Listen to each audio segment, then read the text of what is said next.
রাত্রাবেলা আমাদের অভিনয় হচ্ছে, সব আড্ডা দেওয়া মামা বাড়িতে।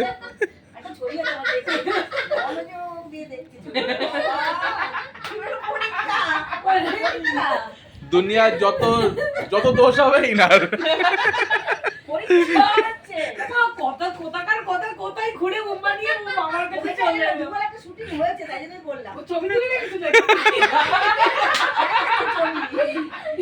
আজকে আমি সেলাই করছি। আরে আমি মোবাইলটা ধরলে পরে শোনো তোমার সবাই কি ধারণা, সারাদিন যে মোবাইল গান শুনেই যাচ্ছে। হ্যাঁ সারাক্ষণ ঝগড়া এর সাথে। আরে যখন নাকি এমনি যখন বসেছিলাম লকডাউনের সময় টিভি চালায়, আর দেখবোটা কি, সময় তো কাটতে হবে, সারাদিন টিভি টানে পড়ে। প্রমাণ মনে হয় বের করছে খুঁজেই পাচ্ছে না। ফটো বের করতে ফটো না, দেখবে যখন দরকার তখন খুঁজে পাবে না, দেখবে।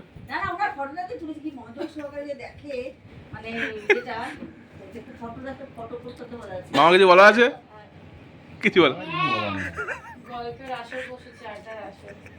এই বিশাল পরীক্ষা দেবে, পরীক্ষা দেবে। কই দেখা কি তাই পড়াশোনা করছে? এই যে মনোযোগ সহকারে ফোন দেখছে, সেটারও ভিডিও তুলে রেখেছে। এবার থেকে ফোন দেখবা না, মনোযোগ সহকারে ফাঁকা টাইমে বউকে দেখবা। বাবা ফোন ঘোরা